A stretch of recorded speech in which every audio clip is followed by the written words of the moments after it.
Hello students, कैसे हैं आप सब लोग। उम्मीद करती हूँ सब अच्छे होंगे और स्वस्थ होंगे। मैं Meena Rana ICT virtual class में आपका स्वागत करती हूँ। स्टूडेंट्स, हम पढ़ रहे हैं क्लास 9 की हिंदी और क्षितिज भाग 1 से प्रीवियस लेक्चर में हमने शुरू किया था मेरे बचपन के दिन। महादेवी वर्मा जी द्वारा लिखित ये संस्मरण विधा में लिखी गई एक गद्य रचना है और इसमें महादेवी वर्मा जी अपने बचपन की कुछ स्मृतियों के सामने की जो कुछ स्मृतियां हैं, जो यादें हैं, वो हमारे सामने यहाँ पर प्रस्तुत कर रही हैं कि किस प्रकार से उनका बचपन बीता, कैसे उनकी पढ़ाई हुई।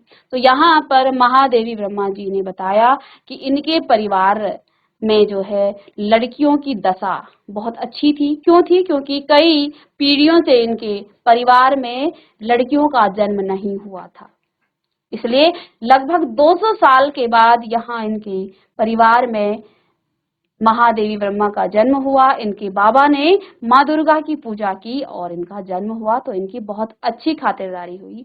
समाज में उस समय लड़कियों को होते ही मार दिया जाता था, यानी कि कुछ अच्छी स्थिति समाज में लड़कियों की नहीं थी। तो यहाँ अपने बचपन की कुछ स्मृतियों के साथ समाज की उन रूढ़ियों को भी लेखिका बताती हैं कि इनके परिवार में तो इनकी स्थिति अच्छी थी, लेकिन इनके साथ की जो अन्य लड़कियां थी, जिनको घर में जो है समान दर्जा, पहले तो उनको होते ही मार दिया जाता था, गर्भ में ही। अगर वो हो भी गई तो उसके बाद उनको मार दिया जाता था, और अगर किसी ने रख भी दिया तो वो जो है उनके साथ समान व्यवहार नहीं करते थे। जैसे लड़कों को रखा जाता था ऐसे लड़कियों को नहीं रखा जाता था। उनके साथ जो है बहुत जातियां होती थी। तो ऐसा यहाँ पर बताती हैं। साथ में इन्होंने बताया कि इनके जो बाबा थे वो फारसी और उर्दू जानते थे और वो चाहते थे कि इनकी जो पोती है वो भी विदुषी बने। विदुषी कहा जाता है एक महिला विद्वान को विदुषी कहते हैं। तो उनके जो दादाजी थे वो फारसी और उर्दू जानते थे, और देखो जो जिस विषय में जो है ज्ञानी होगा तो वो चाहेगा कि उसके बच्चे भी उस चीज को पढ़ें। पंडित का बच्चा पंडित ही वो अपने बच्चों को बनाना चाहेगा। इंजीनियर का बच्चा चाहता है कि वो इंजीनियर ही बने। ऐसी प्रकार इनके बाबा जी चाहते थे कि उनकी पोती यहाँ, यानी जो लेखिका हैं, वो फारसी और उर्दू भी सीखें, लेकिन लेखिका की इसमें कोई रुचि नहीं थी। इन्होंने बताया कि इनके जो पिताजी थे वो अंग्रेजी जानते थे।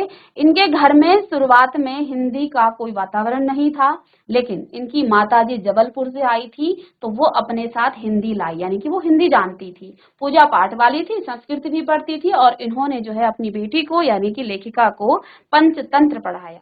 तो प्रीवियस लेक्चर में हम आधा चैप्टर कर चुके थे। तो बाबा कहते थे इसको विदुषी बनाएंगे। मेरे संबंध में उनका विचार बहुत ऊंचा रहा, इसलिए पंचतंत्र भी पढ़ा मैंने और संस्कृत भी पढ़े। ये अवसर चाहते थे कि मैं उर्दू, अवश्य चाहते थे कि मैं उर्दू और फारसी सीख लूं। कौन? इनके बाबा जी। वो चाहते थे कि उन लेखिका फारसी और उर्दू भी सीख ले, लेकिन वह मेरे बस की नहीं थी। मैंने जब एक दिन मौलवी साहब को देखा तो बस दूसरे दिन मैं चारपाई के नीचे जा छिपी। तब पंडित जी आए संस्कृत पढ़ाने। माँ थोड़ी संस्कृत जानती थी, गीता में उन्हें विशेष रुचि थी। पाठ पूजा के समय मैं भी बैठ जाती थी और संस्कृत सुनती थी। उसके उपरांत उन्होंने मिशन स्कूल में रखा मुझे, लेकिन मिशन स्कूल में वातावरण दूसरा था, प्रार्थना दूसरी थी, मेरा मन जो है वहां पर नहीं लगा। यानी कि लेखिका बताती हैं कि इनकी जो शुरुआती जो पढ़ाई थी, शुरुआत में इनको जो है मिशन स्कूल में रखा गया, लेकिन वहां का वातावरण इन्हें समझ में नहीं आया। वहां जाने से ये रोने धोने लग गई और बाद में इनको फिर क्राफ्टवर्थ गर्ल्स कॉलेज में रखा गया, जहां मैं 5वीं दर्जे में भर्ती हुई। यानी इससे पहले वो मिशन स्कूल में पढ़ती थी। यहाँ का वातावरण बहुत अच्छा था। उस समय हिंदू लड़कियां भी थी, यानी कि यहाँ इस स्कूल में, इस कॉलेज में हिंदू लड़कियां भी थी और ईसाई भी। तो हम दोनों का एक ही मेस था। उस मेस में प्याज तक नहीं बनता था। तो वहाँ छात्रावास, हर एक कमरे में हम 4 लड़की छात्राएं रहती थी। अब क्या हुआ, बाद में इनको क्राफ्टवर्थ गर्ल्स कॉलेज में रखा गया। वहां छात्रावास में ये रहती थी और एक जो कमरा था छात्रावास का, उसमें 4 लड़कियां रहती थी एक साथ। उसमें पहली ही साथिन सुभद्रा कुमारी मिली। तो इनकी मुलाकात क्राफ्टवर्थ गर्ल्स कॉलेज में सुभद्रा कुमारी जी से हुई, जो कि एक लेखक जिन्होंने बहुत सारी कविताएं लिखी हैं। तो 7वें दर्जे में, यानी कि वो मुझसे 2 साल सीनियर थी। तो जब सुभद्रा कुमारी से मिली तो वो जो है इनसे 2 साल सीनियर थी। वे कविताएं लिखती थी और मैं भी बचपन से तुक मिलाती आई। बचपन में माँ लिखती थी, पद भी गाती थी, मीरा के पद विशेष रूप से गाती थी। तो इनकी माता जी मीरा के पदों को गाती थी। मीरा भगवान श्री कृष्ण की अनन्य भक्त रही, तो उन्होंने कृष्ण की भक्ति के प्रति जो है अनेक पद गाए। तो क्या बोलती थी इनकी माता, सवेरे जागिए कृपा निधान, पंछी बन बोले यही सुना जाता था। प्रभाती गाती थी, यानी कि सुबह सुबह गाती थी, और शाम को मीरा का कोई पद गाती थी। सुन सुनकर खड़ी बोली में लिखती थी। यानी कि लेखिका बताती हैं कि इनके घर से इनको खड़ी बोली, क्योंकि मीरा की जो भाषा थी, वो मीरा जो है शुरुआत में मीरा की वो पद गाती थी। तो शुरुआत में मैंने ब्रज भाषा में लिखना आरंभ किया पहले, क्योंकि मीरा ने अपने पदों को ब्रज भाषा में लिखा है, तो जो बच्चा सुनेगा उसी को सीखेगा। लेकिन जब ये सुभद्रा कुमारी से मिली तो वो खड़ी बोली में लिखती थी, तो यहाँ आकर के अब वो ब्रज भाषा को छोड़ करके खड़ी बोली में लिखने लग गई। तो खड़ी बोली में लिखती थी, मैं भी वैसा ही लिखने लगी। लेकिन सुभद्रा जी बड़ी थी, वो क्योंकि लेखिका से बड़ी थी और प्रतिष्ठित हो चुकी थी, यानी कि वो फेमस हो चुकी थी वहां पर। जो वो कविताएं लिखती थी तो वो उनकी जो है जान पहचान बढ़ गई थी, लोग जानते थे कि वो कविता लिखती है। उनसे छिपा छिपा कर लिखती थी मैं। तो बताती है लेखिका कि मैं सुभद्रा कुमारी से छिपा छिपा कर लिखती थी। एक दिन उन्होंने कहा, महादेवी तुम कविता लिखती हो? तो मैंने डर के मारे कहा नहीं। अंत में उन्होंने मेरी डेस्क की किताबों की तलाशी ली और बहुत सा निकल पड़ा उसमें से। तब जैसे किसी अपराधी को पकड़ते हैं, ऐसे उन्होंने एक हाथ में कागज लिए और एक हाथ में मुझको पकड़ा, तो पूरे हॉस्टल में दिखाई कि ये कविता लिखती है। फिर हम दोनों की मित्रता हो गई। अब जब सुभद्रा कुमारी को पता चला कि महादेवी भी लिखती हैं, तो उन्होंने लेखिका का हाथ ऐसे पकड़ा जैसे कि कोई उन्होंने जुर्म कर दिया हो, और पूरे कॉलेज में वो घुमा करके सबको बताकर आई कि ये भी कविता लिखती हैं। अब दोनों की यहाँ पर दोस्ती हो जाती है, मित्रता हो जाती है। तो ये कविताएं फिर दोनों की मित्रता हो गई। क्राफ्टवेट में एक पेड़ की डाल नीचे थी, तो उस क्राफ्टवेट कॉलेज में एक पेड़ की डाल नीचे की तरफ थी। उस डाल में हम लोग बैठ जाते थे। जब और लड़कियां खेलती थी तब हम लोग तुक मिलाते थे। उस समय एक पत्रिका निकलती थी, स्त्री दर्पण। तो अब आगे बताती हैं कि कैसे इन्होंने अपना लेखन कार्य, और सुभद्रा कुमारी और लेखिका कैसे एक दूसरे से साथ मिली और कैसे उन्होंने एक दूसरे से तुक मिला करके कविताएं लिखी। तो उस समय क्या होता था, एक स्त्री दर्पण नाम की पत्रिका जो है निकलती थी। हम जो है उस समय एक पत्रिका निकलती थी स्त्री दर्पण, उसी में भेज देते थे अपनी तुकबंदी, छप भी जाती थी। फिर यहाँ कवि सम्मेलन होने लगे, हम लोग भी उसमें जाने लगे। इसके बाद वहां कवि सम्मेलन हुआ और ये दोनों भी वहां जाने लग गई। हिंदी का उस समय प्रचार प्रसार था। तो मैं सन 1917 में यहाँ आई थी। उसके उपरांत गांधी जी का सत्याग्रह आरंभ हो गया और आनंद भवन स्वतंत्रता के संघर्ष का केंद्र हो गया। यानी कि ये लोग, यानी कि सुभद्रा कुमारी और महादेवी वर्मा, ये कवि सम्मेलन के लिए आए थे। कहाँ? ये आए थे आनंद भवन में, ठीक है। लेकिन उसके बाद गांधी जी ने अपना सत्याग्रह आरंभ कर दिया था। यानी कि ये वो दौर था जब स्वतंत्रता के लिए जोर शोर से देश में जो है हलचल हो रही थी, ठीक है। तो कहीं आंदोलन हो रहे थे, कहीं जुलूस चल रहे थे, तो उस समय का दौर था ये।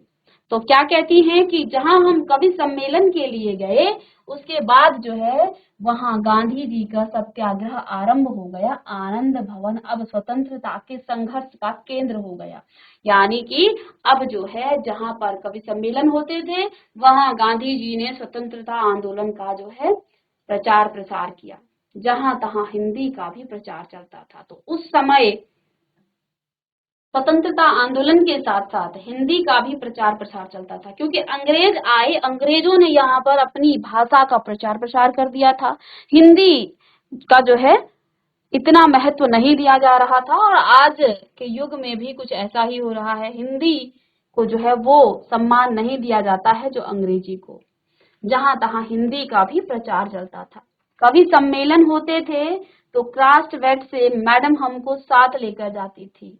तो उस समय क्योंकि हिंदी का प्रचार प्रसार चल रहा था, और जहां हिंदी का प्रचार प्रसार हो वहां कविताएं ना हो, तो वहां पर जो है प्रचार प्रसार किस काम का। यानी कि अब यहाँ इनको भी लेकर के इनकी मैडम जाती थी, कविताएं सुनाते थे। कवि हरिऔध जी अध्यक्ष होते तो कवि श्रीधर पाठक जी होते थे, कवि रत्नाकर जी होते तो कभी कोई होता था। कब हमारा नाम पुकारा जाए बेचैनी से सुनते थे, मुझको प्राय प्रथम पुरस्कार मिलता था। 100 से भी कम पदक नहीं मिले होंगे उसमें। तो कहती हैं मुझे लगभग 100 के करीब पदक मिले थे। एक बार की घटना याद आती है। अब आगे लेखिका को जो है, क्योंकि वो अपनी स्मृतियों से कुछ यादें निकाल रही हैं और हमारे सामने प्रस्तुत कर रही हैं। लेखिका बताती है मुझे एक और घटना याद आती है। क्या है वो घटना? कि एक कविता पर मुझे चांदी का एक कटोरा मिला था, एक बड़ा नक्काशीदार और सुंदर। उस दिन सुभद्रा नहीं गई थी, तो क्या हुआ, किसी कवि सम्मेलन में कविता पर इनको मिला था एक चांदी का एक कटोरा मिला था। किसको? महादेवी वर्मा को। उस दिन जो है सुभद्रा नहीं गई थी, सुभद्रा प्राय नहीं जाती थी कवि सम्मेलन में। मैंने उनसे आकर कहा देखो यह मिला। सुभद्रा ने कहा ठीक है, अब तुम एक दिन खीर बनाओ और मुझको इस कटोरे में खिलाओ। तो सुभद्रा ने क्या कहा कि ठीक है, तुम्हें मिला, अच्छी बात है, अब इस कटोरे में मुझे खीर लाओ, यानी कि खीर बना करके खिलाओ। उसी बीच आनंद भवन में बाबू आए, यानी महात्मा गांधी। तो अब उसी बीच आनंद भवन में कौन आए? बाबू आए।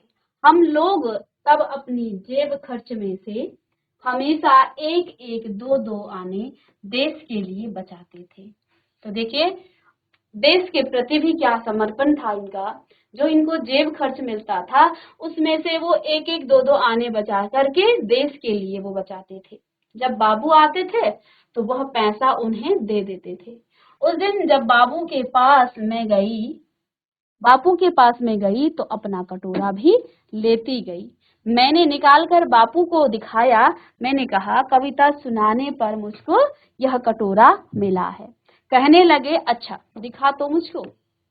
तो अब बताती हैं कि मैंने महात्मा गांधी को, उनको बापू से ही लोग पुकारते थे, तो बापूजी जब मिले तो उन्होंने दिखाया कि मुझे कविता सुनाने पर ये कटोरा मिला। तो फिर बापूजी ने क्या कहा, अच्छा तो दिखा मुझे। तो मैंने कटोरा उनकी ओर जो है बढ़ा दिया, तो उसे हाथ में लेकर बोले तू देती है इसे? अब मैं क्या कहती, मैंने दे दिया और लौट आई। तो बापूजी को लगा कि शायद इसने जीता है, क्योंकि वो पहले भी पैसे दिया करते थे देश के लिए बापूजी के पास। तो बापूजी को भी लगा कि ये जो है मुझे दिखा नहीं रही है, बल्कि ये मुझे दे रही है ताकि वो देश के लिए काम आए। तो बापूजी ने भी कहा कि क्या तू देती है क्या मुझे? तो मैं क्या कहती, तो वो दे आई। दुख यह हुआ, तो लौट आई। दुख यह हुआ कि कटोरा लेकर कहते कविता क्या है। तो यहाँ महादेवी वर्मा जी कहती हैं कि मुझे इस बात का दुख नहीं हुआ कि मेरा कटोरा गया, मुझे दुख इस बात का हुआ कि बापूजी ने एक बार भी नहीं पूछा कि आखिर किस कविता को सुनाने पर तुम्हें ये कटोरा मिला है। तो उन्हें इसी बात का दुख हुआ, पर कविता सुनाने को उन्होंने नहीं कहा। अब उनको ये लगा कि शायद बापूजी ये पूछेंगे कि कौन सी कविता सुनाई जो तुम्हें ये कटोरा मिला, लेकिन उन्होंने एक बार भी नहीं पूछा कि कौन सी कविता सुनाई। सुभद्रा जी ने कहा कटोरा तो, अब कहते हैं लौट कर, अब मैंने सुभद्रा जी से कहा कि कटोरा तो चला गया। लौट कर आई तो सुभद्रा जी से क्या कहा कि कटोरा तो चला गया। सुभद्रा ने कहा और जाओ दिखाने। फिर बोली देखो भाई, खीर तो मुझको बनानी होगी, तुमको बनानी होगी, अब तुम चाहे पीतल की कटोरी में खिलाओ। तो अब क्या हुआ, सुभद्रा जी से कहा कि कटोरा तो चला गया, अब खीर कहाँ से खाओगी? तो सुभद्रा जी ने क्या कहा कि अच्छा हुआ, ठीक, और दिखाओ तुम कटोरा। तो क्या कहा कि चाहे तुम पीतल की कटोरी में ही मुझे खीर खिलाओगी, लेकिन खिलाओगी जरूर। तो आगे देखिए, चाहे फूल के कटोरे में, फिर भी मुझे मन ही मन प्रसन्नता हो रही थी कि पुरस्कार में मिला अपना कटोरा मैंने बापू को दे दिया।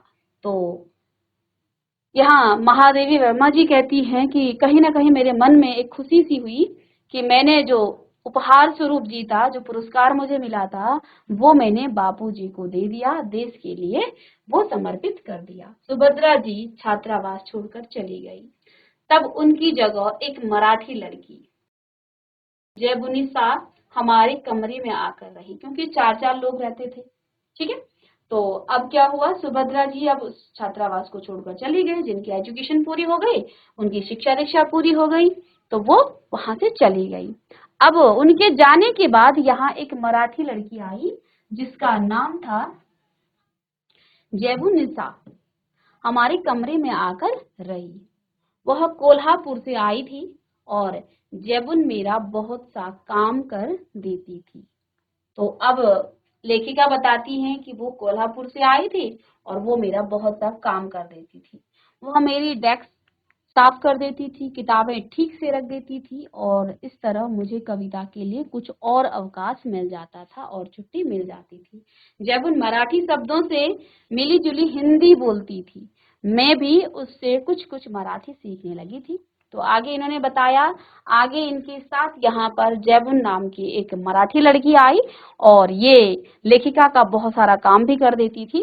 इसलिए अब ये हिंदी बोलती थी लेकिन मिलती जुलती मराठी भाषा से, तो इसलिए लेखिका ने भी इसके साथ रहकर, यानी जैबुन के साथ रहकर कुछ कुछ मराठी सीखने लगी थी। वहां एक उस्तानी जी थी, जीनत बेगम।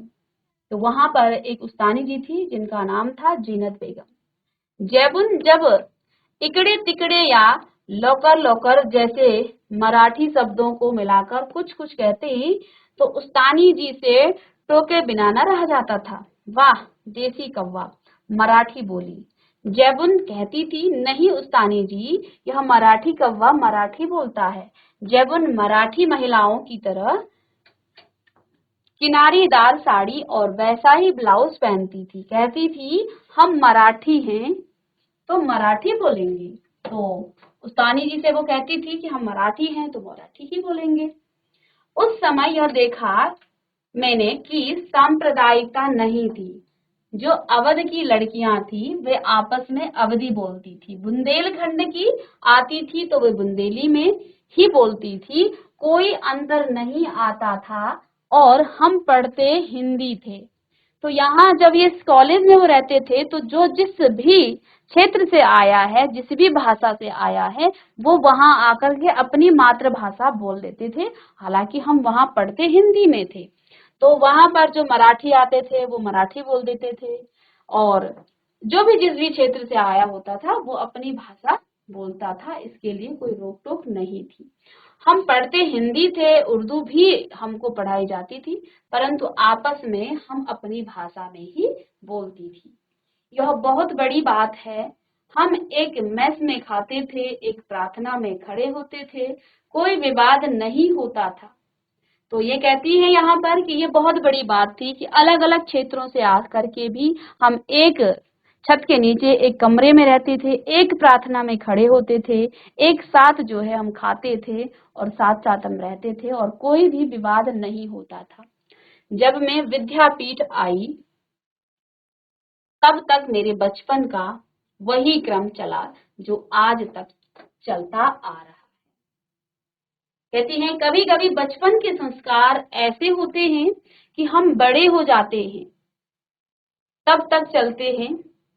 बचपन का एक और भी संस्कार था कि हम जहां रहते थे वहां जवारा के नवाब रहते थे। आगे एक और घटना के बारे में वो बताती हैं कि हम जहां पर रहते थे वहां पर जवारा के नवाब रहते थे। उनकी नवाबी छिन गई थी, वे बेचारे एक बंगले में रहते थे, उसी कंपाउंड में हम भी रहते थे। बेगम साहिबा कहती थी, हमको ताई कहो। हम लोग उनको ताई साहिबा कहती थी। तो अब आगे जो है जिनके साथ इन्होंने अपना आगे का जो है दिन काटे या दिन गुजारे उनके बारे में बताती हैं, यानी कि इनकी पड़ोस में जो रहते थे, उसी कंपाउंड में वो रहती थी। तो वो क्या कहती थी, हमको ताई कहो। जो बेगम साहिबा थी वो कहती थी कि हमको ताई कहो। हम लोग भी उनको ताई साहिबा कहते थे। उनके बच्चे हमारी माँ को चची जान कहती थी और हमारे जन्मदिन वहां मनाए जाते थे उनके घर में, और उनके जन्मदिन हमारे यहाँ मनाए जाते थे। यानी कि आपसी प्रेम इनका बहुत अच्छा था। उनका एक लड़का था, उसको राखी बांधने के लिए कहती थी। तो जो उनकी ताई साहिबा थी, जिनको वो ताई साहिबा कहती थी, उनके एक लड़का था, उसको जो है वो राखी बांधने के लिए कहती थी। तो कहती थी कि बहनों को राखी बांधनी चाहिए। राखी के दिन सवेरे से उसको पानी भी नहीं देती थी।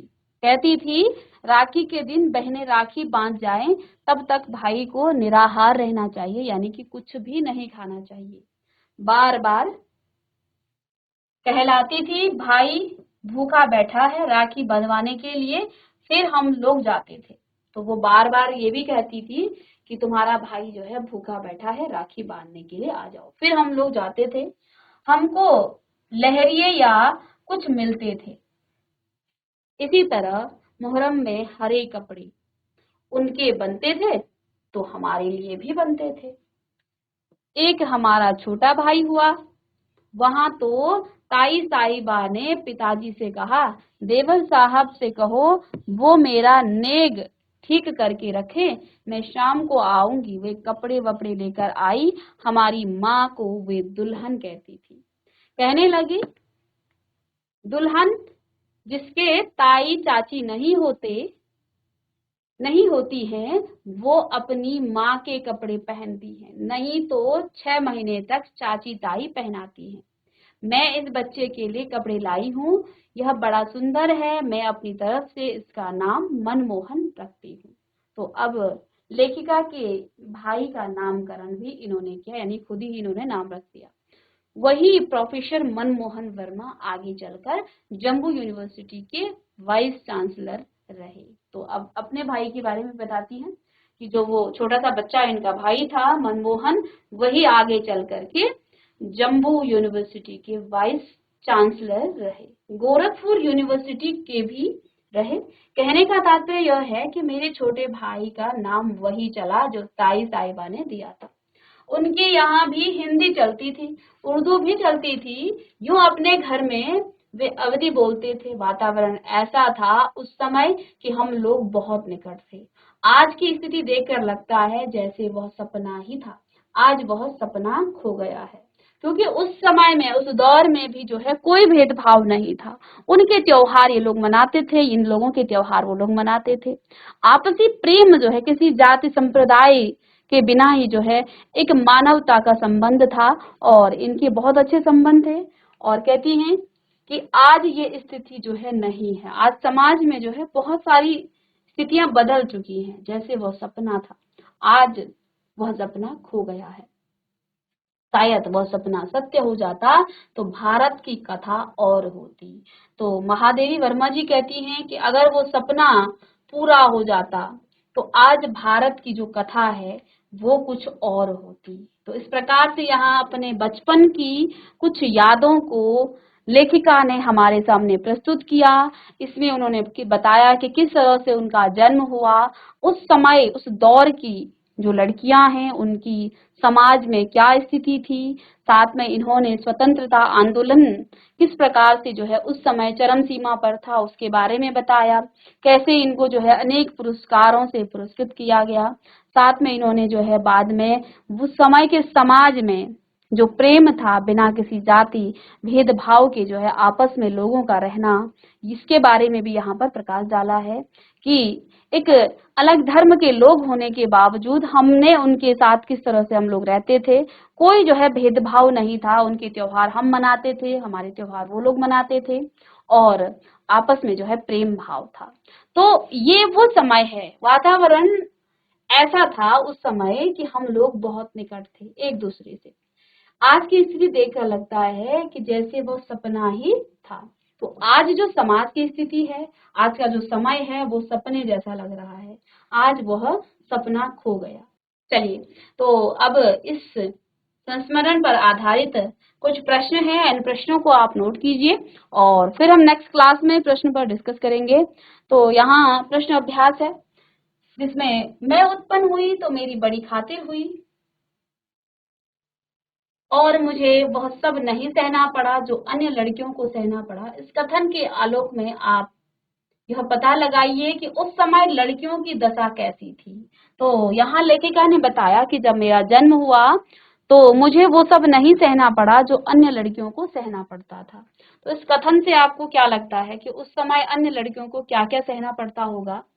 लड़कियों के जन्म के संबंध में आज कैसी परिस्थितियां हैं और उस समय क्या परिस्थिति थी और आज समाज में लड़कियों की क्या स्थिति है, इसके बारे में भी आपको लिखना है। लेखिका उर्दू और फारसी क्यों नहीं सीख पाई?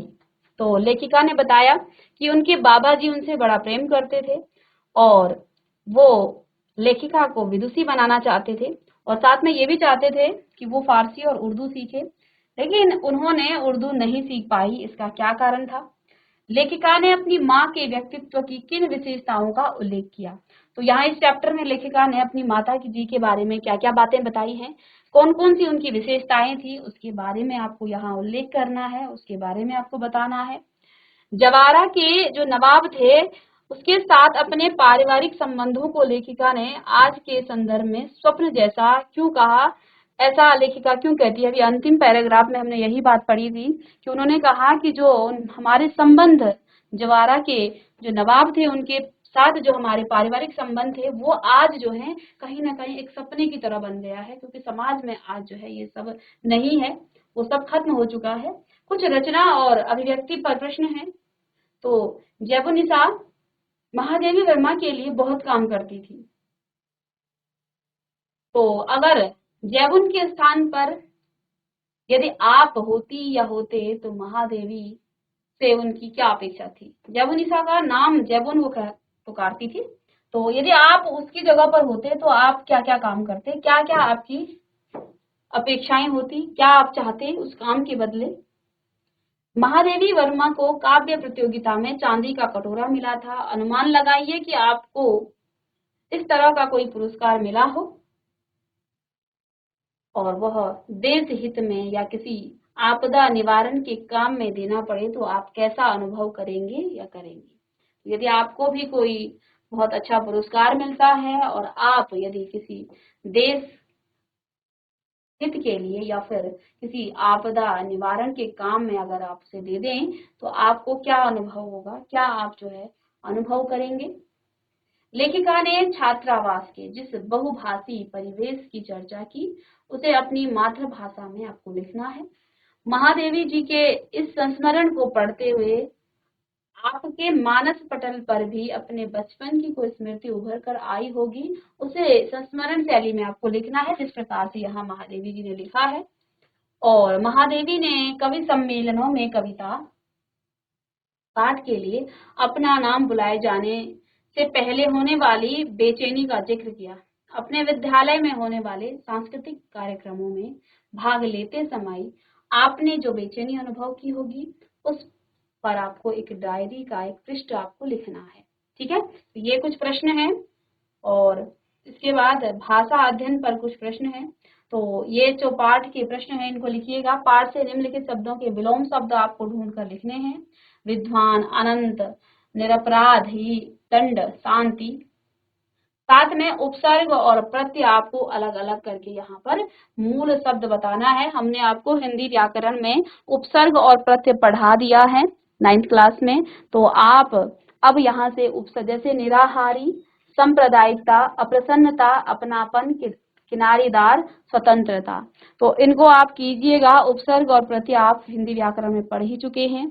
आगे हम नेक्स्ट क्लास में इसी चैप्टर के प्रश्न उत्तर लेके आएंगे। प्रश्न तो आपको दिया ही है, उत्तरों के साथ आपके सामने आएंगे। तो मिलते हैं नेक्स्ट लेक्चर में।